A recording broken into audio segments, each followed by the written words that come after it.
Latar belakang Asia Tenggara.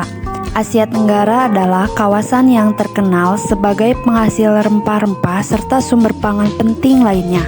Sejak zaman periode Weda, wilayah ini menjadi tujuan utama banyak negara. Pada masa abad pertengahan, sejumlah pelabuhan di Asia Tenggara semakin ramai karena adanya pemerintahan baru yang berlandaskan agama, menciptakan jaringan komunitas keagamaan yang terdiri dari Hindu-Buddha. Dampak dari aktivitas perdagangan ini menjadikan Asia Tenggara sebagai tempat beragamnya keyakinan agama di dunia.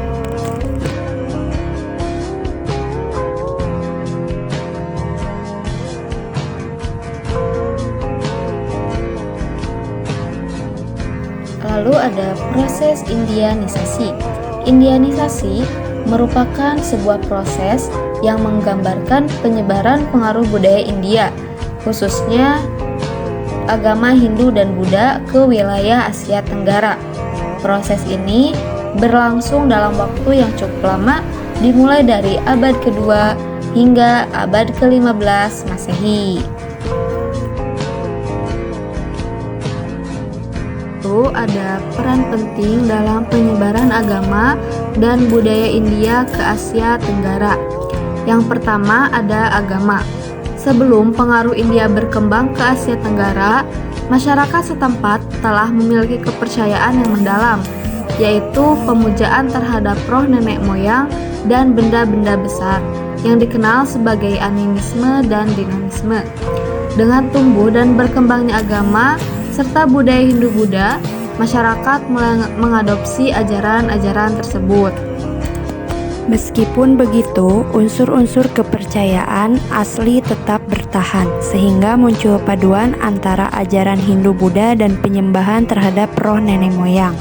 Fenomena ini bisa dilihat dari fungsi candi-candi yang ada di Asia Tenggara, khususnya di Indonesia.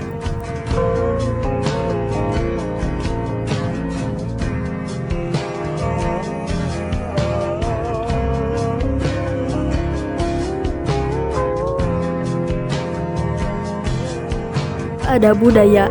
Budaya India telah memberikan pengaruh yang signifikan terhadap bahasa dan sastra di Asia Tenggara. Berbagai bahasa di kawasan ini, seperti Jawa, Bali, Khmer, dan Thai, banyak terpengaruh oleh Sanskerta dan Pali, terutama dalam kosakata yang berkaitan dengan agama, pemerintahan, dan juga filsafat. Dunia sastra, kisah-kisah epik India seperti Ramayana dan Mahabharata telah diadaptasi menjadi berbagai versi lokal. Contohnya, terdapat Kakawin Ramayana di Jawa dan Remker di Kamboja. Pengaruh India juga dapat dilihat dalam puisi klasik serta perkembangan aksara yang berasal dari sistem tulisan India seperti aksara Kawi di Indonesia dan juga aksara Thai dan Khmer.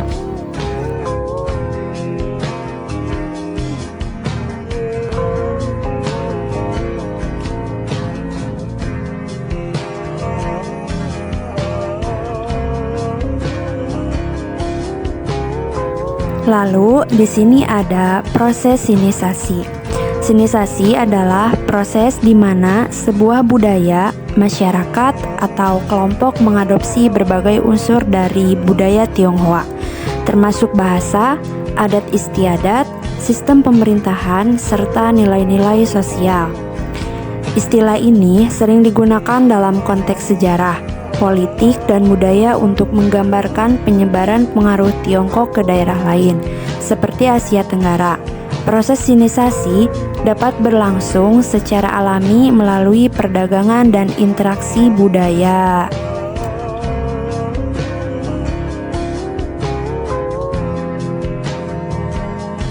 Dalam konteks Asia Tenggara, sinisasi dapat diambil dari berbagai aspek. Yang pertama dari aspek ekonomi. Faktor ekonomi menjadi kunci dalam proses sinisasi di Asia Tenggara. Perdagangan yang terjadi melalui jalur sutra maritim telah membawa perdagangan Tionghoa memasuki kawasan ini. Sementara gelombang migrasi memperkuat keberadaan mereka di sektor pertambangan, perkebunan, dan juga perdagangan.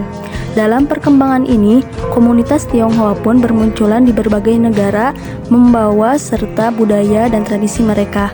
Selanjutnya, banyak komunitas Tionghoa yang berhasil menguasai sektor bisnis dan perbankan. Dengan semangat adaptasi mereka berhasil membangun jaringan bisnis yang solid dan keberlanjutan, menjadikan sinisasi ini sebagai elemen yang penting dalam perekonomian di Asia Tenggara.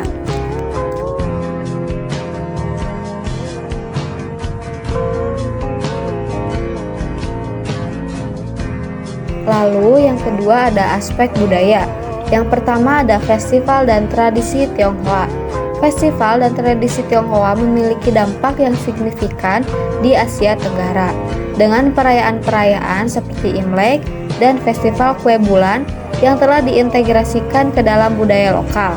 Imlek misalnya dirayakan secara luas di Indonesia, Malaysia, Singapura, dan Thailand. Festival kue bulan tetap dijaga sebagai tradisi penting oleh komunitas Tionghoa.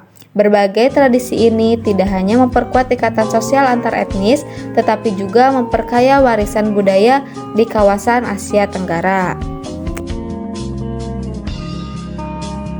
Yang kedua, adanya seni pertunjukan.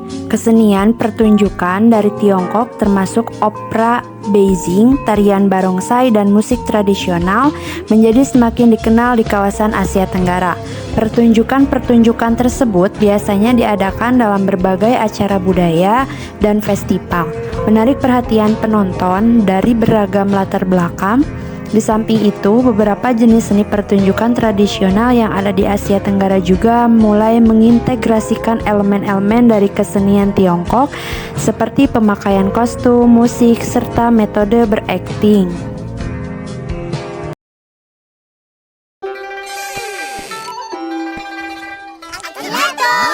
Selamat tahun baru!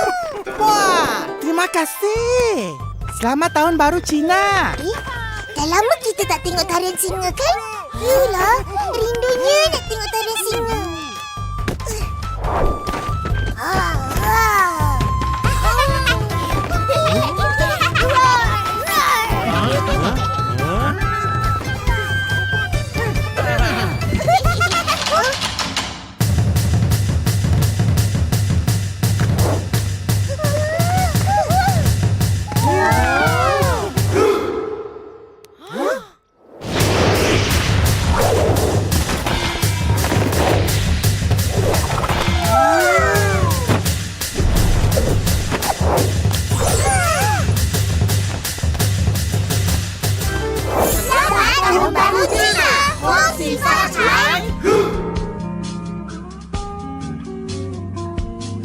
Konfusianisme. Konfusianisme merupakan sebuah sistem filsafat, etika, dan ajaran moral yang dikembangkan oleh Konfusius di Tiongkok sekitar abad ke-5 sebelum Masehi. Ajaran ini menekankan nilai-nilai penting seperti kesopanan, li, kebijakan, ren, kesetiaan, zong, dan penghormatan kepada orang tua, xiao, yang menjadi landasan bagi terbentuknya kehidupan bermasyarakat yang harmonis.